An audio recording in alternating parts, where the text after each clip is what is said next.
اور خزن کہتے ہیں غم. تو غم کی خندق سے پناہ مانگو. صحابہ نے عرض کیا یا رسول اللہ غم کی خندق کیا؟ آقا نے فرمایا وادی فی جہنم، جہنم کی ایک وادی ہے، یتعوذ منہ جہنم، جس سے جہنم بھی پناہ مانگتی ہے، کل یوم، ہر روز، 400 مرہ، 400 مرتبہ. قیل عرض کیا گیا یا رسول اللہ ومن یدخلھا، کون لوگ اس میں داخل ہوں گے؟ آقا نے فرمایا القراء، بڑے عبادت گزار، مراؤن، زیادہ قرآن پڑھنے والے، اور مراؤن دکھلاوا کرنے والے، بِاعمالہم، اپنے اعمال کے ذریعے. قراء بڑے عبادت گزار، زیادہ قرآن پڑھنے والے، اور مراؤن لیکن دکھلانے کے لیے، اعمالہم، اپنے اعمال کو.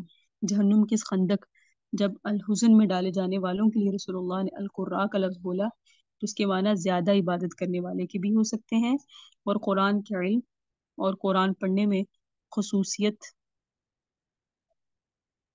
اور امتیاز رکھنے والے کے بھی ہو سکتے ہیں.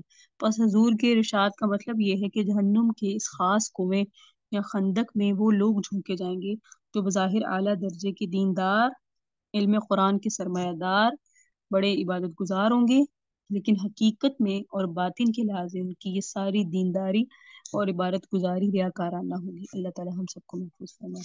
اللہ محفوظ لگ رہا. عن ابی ہریرہ رضی اللہ تعالیٰ عنہ، حضرت ابو ہریرہ رضی اللہ تعالیٰ عنہ سے روایت ہے، قال فرماتے ہیں قال رسول اللہ صلی اللہ علیہ وسلم، اللہ کے حبیب صلی اللہ علیہ وسلم نے فرمایا ان اول الناس یقضى علیہ یوم القیامہ، سب سے پہلا شخص جس کے خلاف قیامت کے دن فیصلہ عدالت خداوندی کی طرف سے دیا جائے گا، پہلا شخص یقضى جس کا فیصلہ کیا جائے گا یوم القیامہ، قیامت کے دن، راجل، وہ آدمی ہوگا، استشہدہ، جو شہید کیا گیا ہوگا، فأتی بھی، اسے لایا جائے گا، فعرفہ نعمتہ، پھر اللہ تعالیٰ اس کو بتائیں گے کہ میں نے تمہیں یہ نعمتیں دی، فعرفہ، اور وہ اس پہ نعمتوں کو پہچانے گا، اقرار کرے گا. اللہ فرمائیں گے فما عملت فیہا، اپنے نعمتوں کے ساتھ کیا کیا؟ شہید کہے گا قاتلت فیکا، آپ کے راستے میں جہاد کیا، حتی یہاں تک کہ استشہدت، یہاں تک کہ میں شہید کر دیا گیا. تو اللہ تعالیٰ فرمائیں گے کذبت، آپ نے جھوٹ بولا، ولیکنک، لیکن آپ نے اس لیے کیا، قاتلتا یقال جریون، کہ جب آپ شہید کیے جائیں تو لوگ آپ کو کہیں جری،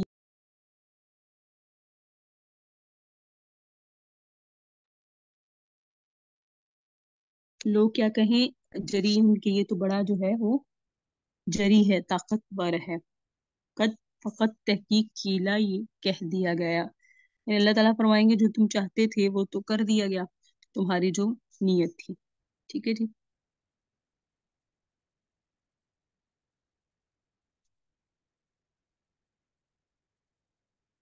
یہ شہید کے ساتھ معاملہ ہے. پھر اللہ تعالیٰ فرمائیں گے ولا ثم امر به، پھر اس کے بارے میں حکم دیا جائے گا، فصحب علی وجهه، اسے منہ کے بل گھسیٹا جائے گا، اور حتی یہاں تک کہ القیا فی النار، اسے جہنم میں ڈال دیا جائے گا. ایک تو یہ آدمی ہوئے. ورجل، دوسرا آدمی، تعلم العلم، جس نے علم حاصل کیا، وعلمہ، اور اس کو سکھایا، وقرأ القرآن، قرآن پڑھا، فأتی بھی، اسے لایا جائے گا، فعرفہ، اسے گنائی جائیں گی نعمہ، اس کی نعمتیں، فعرفہ، اور وہ اپنی نعمتوں کو پہچان جائے گا. قال فما عملت فیہا، اللہ تعالیٰ سے فرمائیں گے جو میں نے تمہیں نعمتیں دی اس کا تم نے کیا کیا؟ قال، وہ کہے گا تعلمت العلم، میں نے علم کو حاصل کیا، وعلمتہ، پھر میں نے اسے سکھایا، وقرأت فیک القرآن، اور میں آپ کا قرآن پڑھتا تھا. اللہ تعالیٰ فرمائیں گے کذب تھا، آپ نے جھوٹ کہا، ولیکنک، لیکن یہ ہے کہ تعلمت العلم، آپ نے علم حاصل کیا. کیوں؟ تاکہ آپ کو کیا کہا جانے لگے کہ آپ بہت، تعلمت العلم لیقال انک عالم، کیا آپ عالم ہیں، وقرأت القرآن، اور آپ نے قرآن پڑھا، لیقال، اور کہا گیا ہوا قاری، ان کی یہ قاری ہے، فقط کیلا، وہ کہہ دیا گیا. ثم امر بھی، پھر اس کے بارے میں حکم دیا جائے گا، فصحب علی وجہہ، اسے چہرے کے بل گھسیٹا جائے گا، حتی یہاں تک کہ القیا فی النار، اسے جہنم میں ڈال دیا جائے گا. تیسرا، ورجل، وہ آدمی، وسع اللہ علیہ، جسے اللہ نے بہت وسعت دی، وعطاہ من اصناف المال، اور اسے مال کی قسم دی، کلی، ہر طرح کی، فأتی بھی، اسے لایا جائے گا، فعرفہ، اسے دکھلایا جائیں گی نعمہ، اس کی نعمتیں، فعرفہ، اور وہ اپنی جو دنیا میں نعمتیں ملی اس کو پہچان لے گا. قال، اللہ تعالیٰ نے فرمایا فما علمت فیہا، میں نے آپ کو جو نعمتیں دی آپ نے ان کا کیا کیا؟ کالا وہ کہے گا ما ترکت من سبیل تحب ان ينفق فیہا، میں نے کوئی راستہ ایسا نہیں چھوڑا جس میں خرچ ہو سکتا ہو اور میں نے خرچ نہ کیا ہو. یعنی آپ کے دیے ہوئے، ایک منٹ،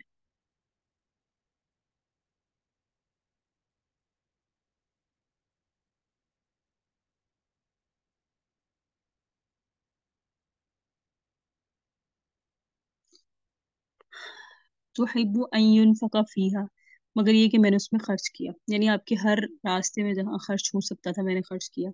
الا انفقت فیہا لکا، آپ کے لیے کیا. اللہ تعالیٰ فرمائیں گے کذبت، آپ نے جھوٹ بولا. ولکنک، آپ نے اس لیے کیا، فعلت اس لیے، لیقال ہوا جواد، تاکہ آپ کو سخی کہا جائے. فقط کیلا، تحقیق آپ کو سخی دنیا میں کہا گیا. ثم امر به، پھر اللہ اس کے بارے میں حکم دیں گے. فصحب به، اسے گھسیٹا جائے گا، وجہ اس کے منہ کے بل. ثم القی فی النار، یہاں تک کہ اسے جہنم میں ڈال دیا جائے گا. العظمۃ للہ، کس قدر لرزا دینے والی یہ حدیث ہے. اس کی بعض روایتوں میں ہے کہ حضرت ابو ہریرہ اس حدیث کو بیان کرتے وقت کبھی کبھی بے ہوش ہو جاتے تھے. اس طرح ضمیر معاویہ سے نقل کیا گیا کہ ایک دفعہ ان کے سامنے حدیث بیان کی گئی تو وہ بہت روئے اور روتے روتے بے حال ہو گئے. اس حدیث میں جن 3 اعمال کا ذکر ہے، یعنی علم دین کی تحصیل و تعلیم، قرآن مجید کی مشغول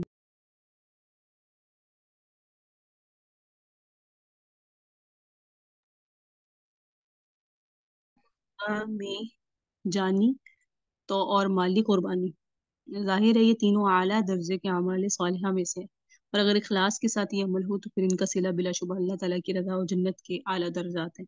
لیکن یہی اعمال جب دکھلاوے اور شہرت کے لیے اسی قسم کے دوسرے دنیاوی مقاصد کے لیے کیے جائیں تو اللہ کے نزدیک یہ اس درجے کی گناہ ہے کہ دوسرے سب گناہ گار چوروں، ڈاکوؤں اور زناکاروں سے بھی پہلے جہنم کا فیصلہ انہی کے لیے کیا جائے گا، اور یہی سب سے پہلے جہنم میں جھونکے جائیں گے. اللہم حفظنا. عن ابی ذر رضی اللہ تعالیٰ عنہ، حضرت ابو ذر رضی اللہ تعالیٰ عنہ سے روایت ہے، قال فرماتے ہیں، قیل کہا گیا علی رسول اللہ صلی اللہ علیہ وسلم، رسول اللہ صلی اللہ علیہ وسلم سے، یعنی حضور صلی اللہ علیہ وسلم سے دریافت کیا گیا، ارأیت رجل یعمل العمل من الخیر، کیا رائے ہے آپ کی اگر کوئی شخص اچھا عمل کرے، ویحمدہ الناس علیہ، اور لوگ اس کے اس عمل پر اس کی تعریف بھی کریں. فی روایت، ایک روایت میں ویحبہ الناس علیہ، کہ لوگ اس کی اس عمل کی وجہ سے اس سے محبت کریں، تو کیا وہ بھی ریاکاری کرنے والا ہوگا؟ نے فرمایا تلک عاجل بشرا المومن، یہ تو مومن بندوں کی نقد بشارت ہے کہ لوگ ان سے محبت کرنے لگ جائیں، یہ ریاکاری نہیں ہے. ریاض اور شہرت طلبی کے بارے میں رسول اللہ کے مندرجہ والا قسم کے ارشادات نے صحابہ کرام کو اتنا ڈرا دیا کہ ان میں بعض کو یہ شبہ ہونے لگا کہ جس نیک عمل پر دنیا کے لوگ، ایک منٹ ٹھہرے،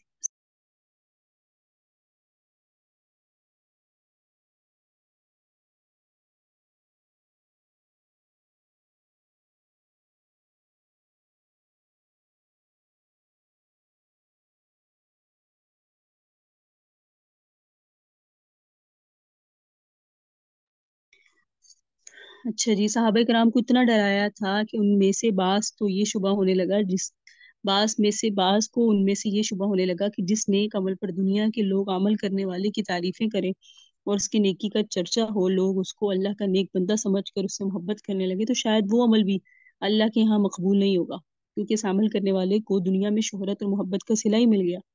اسی کے بارے میں رسول اللہ سے یہ سوال کیا گیا، جس کے جواب میں آقا نے فرمایا تلک عاجل بشرا المومن، بشر المومن، کہ کسی شخص کے نیک عملی کی شہرت ہو جانا اور لوگوں کا اس کی تعریف یا اس سے محبت کرنا کوئی بری بات نہیں ہے، بلکہ سمجھنا چاہیے یہ بھی اللہ ہی کی طرف سے آخرت میں ملنے والے اثر انعام سے پہلے اس دنیا میں نقد سیرا اس بندے کی مقبولیت محبوبیت کی ایک خوشخبری اور علامت ہے.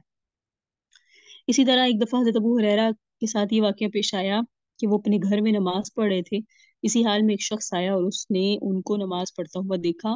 وہ کہتے ہیں کہ میرے دل میں اس بات سے خوشی پیدا ہوئی کہ اس شخص نے مجھے نماز جیسے اچھے کام میں مشغول پایا. انہوں نے اس کا ذکر رسول اللہ سے کیا تاکہ خدا نخواستہ اگر یہ ریاکاری کی کوئی شاخ ہو تو اس سے توبہ استغفار کی جائے. آپ نے ان کو اطمینان دلایا کہ یہ ریا نہیں ہے، بلکہ تم کو اس صورت میں خود کی نیکی کا بھی ثواب ملے گا اور جلوت کی نیکی کا بھی. اس حدیث سے معلوم ہوا جو اعمال صالح اخلاص کے ساتھ اللہ ہی کے لیے کیے جائیں، لیکن عمل کرنے والے کے ارادہ اور کوشش کے بغیر اللہ کے دوسرے بندوں کو ان کا علم ہو جائے اور پھر اس کو اس سے خوشی ہو تو یہ اخلاص کے منافی نہیں ہے. اسی طرح اگر کوئی شخص کوئی نیک عمل اس لیے لوگوں کے سامنے کرتا ہے کہ وہ اس کی اقتدا کرے اور اس کو سیکھیں تو یہ بھی ریاکاری نہیں ہے. بلکہ صورت میں بھی اللہ کی اس بندے کو تعلیم و تبلیغ کا بھی ثواب ملے گا۔ بہت سی حدیثوں سے معلوم ہوتا ہے کہ آقا کہ بہت سے اعمال میں یہ مقصد بھی ملحوظ ہوتا تھا۔ اللہ تعالیٰ ہم سب کو حقیقت اخلاص نصیب فرمائے، اپنا مخلص بندہ بنائے، ریا اور سمعہ جیسے مہلکات سے ہمارے قلوب کی حفاظت فرمائے۔ اللہم آمین۔ فالحمد للہ الذی بعزتہ وجلالہ تتم الصالحات۔ الحمدللہ کتاب الاخلاق ہمارا مکمل ہوا۔ رقاق ہم پہلے پڑھ چکے تھے، اس کے بعد ہمارا دوسرا چیپٹر کتاب الاخلاق تھا، جس میں ہم نے بہت ساری چیزیں پڑھی۔ اللہ تعالیٰ ہمیں عمل کی بھی توفیق عطا فرمائے اور یہ چیزیں ہمارے حق میں نافع ہوں، نہ کہ ہمارے خلاف وبال ہوں کہ بھئی ہم نے پڑھا اور عمل نہیں کیا۔ اب جو معارف الحدیث کی جن کے پاس ہارڈ فارم میں کاپی ہے تو اس کی ہے حدیث، اس کی جلد ہے، اس کا والیوم 8 ہے، اس میں ہے کتاب الفتن۔ اس کو میں آپ کو بتاتی ہوں پیج نمبر کون سا بنے گا۔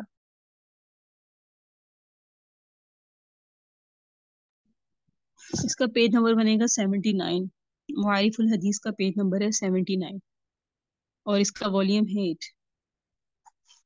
آپ اس کو ڈاؤن لوڈ کریں نا، خود سے سرچ کریں معارف الحدیث۔ میرے پاس تو دوسری طرح ہے کتاب، ابھی تک آپ کے پاس کتاب نہیں ہے۔ چلیں بسم اللہ الرحمن الرحیم۔ امت میں پیدا ہونے والے دینی انحطاط اور زوال اور فتنوں کا بیان، یہ ہم نے پڑھنا ہے۔ رسول اللہ صلی اللہ علیہ وسلم نے جس طرح قائد ایمانیات، عبادات، اخلاق، معاشرت، معاملات، امر بالمعروف، نہی عن المنکر، جہاد فی سبیل اللہ وغیرہ کے بارے میں ہدایت دی اور امت کی رہنمائی فرمائی، اسی طرح مستقبل میں واقع ہونے والے دینی زوال، انحطاط، تغیرات، فتنوں کے بارے میں بھی امت کو آگاہی دی ہے اور ہدایات فرمائی ہے۔ ٹھیک ہے، اللہ تعالیٰ نے آپ پر منکشی فرمایا کہ جس طرح اگلی امتوں میں دینی زوال اور انحطاط آیا اور طرح طرح کی گمراہیوں اور غلط کاروائیوں میں مبتلا ہوئیں وہ امتیں، اللہ تعالیٰ کی نظر عنایت اور نصرت سے محروم ہوئی، ایسے ہی حالات آپ کی امت پر بھی آئیں گے۔ اس انکشاف اور اطلاع کا مقصد یہی تھا کہ آپ علیہ الصلوۃ والسلام امت کو آنے والے اس خطرے سے آگاہ کریں اور اس بارے میں ہدایت دیں۔ حدیث کی کتابوں میں کتاب الفتن یا ابواب الفتن کے زیر عنوان جو حدیثیں روایت کی گئی وہ رسول اللہ کی اسی سلسلے کی ارشادات ہیں۔ ان کی حیثیت صرف پیشنگوئیوں کی نہیں ہے، بلکہ ان کا مقصد مدعا امت کو آئندہ آنے والے فتنوں سے باخبر کرنا، ان کے اثرات سے تحفظ کا داعیہ پیدا کرنا اور طریق کار کے بارے میں ہدایات دینا ہے۔ اور وہ حدیثیں ہم پڑھیں گے جس میں نبی علیہ السلام نے امت کو بتایا کہ تم پر یہ فتنے ہوں گے اور تمہیں ان فتنوں کی پہچان ہو۔ اس کے علاوہ مناقب اور فضائل، علامت قیامت نبی علیہ السلام نے بتائی۔ میرے خیال سے ہمیں اس کی کوس بنوانی ہے جس میں ہمیں فتن اگر کوئی پڑھنا چاہے تو اس کو اس اعتبار سے فتن کے ساتھ جوڑنا ہے۔ تو ہم فتن کا آغاز آئندہ آنے والے دن میں کریں گے جس دن کلاس ہوگی۔ تو آج صرف آپ لوگ اس کی آؤٹ لائن میں آپ کے سامنے رکھ رہی ہوں کہ ہم نے اس میں فتن پڑھنا ہے، ہم نے اس میں علامات قیامت پڑھنا ہے اور اس میں ہم نے کتاب المناقب اور فضائل پڑھنا ہے۔ مناقب اور فضائل سے مراد اس امت کی فضائل ہوں یا دیگر اصحاب کی فضائل ہوں، تو اس کا انداز اور ہوگا۔ جیسے آپ نے فضائل پہلے پڑھے ان کا انداز اور تھا، تو یہ چیزیں جو ہیں وہ بہت اہم ہوں گی انشاءاللہ، اور فتن کو ہم بہت ڈیٹیل سے پڑھیں گے، صرف معارف الحدیث سے نہیں، بخاری شریف سے بھی اگر فتن موجود ہیں تو فتن کو ہم بخاری شریف سے، مسلم شریف سے اور دیگر کتابوں سے ڈیٹیل کے ساتھ پڑھائیں گے، تاکہ دور حاضر میں جو فتنے چل رہے ہیں اس سے ہمیں بھی جانکاری اور ہمیں سمجھ آئے کہ ہم نے ان فتنوں سے حفاظت کیسے کرنی ہے اور کون سی چیز ہمارے لیے فتنہ ہو سکتی ہے، اور حق اور باطل کو پہچان ہمیں سمجھ آئے۔ تو یہ آج کے سبق کا اکتفا کرتے ہیں۔ ھذا هو المرام واللہ اعلم بحقیقت الکلام، صلی اللہ تعالی علی حبیب خیر خلق محمد وعلی آلہ وصحبہ وذریۃ اجمعین وبرحمتک یا ارحم الراحمین۔ ربنا تقبل منا انک انت السمیع العلیم وتب علینا انک انت التواب الرحیم۔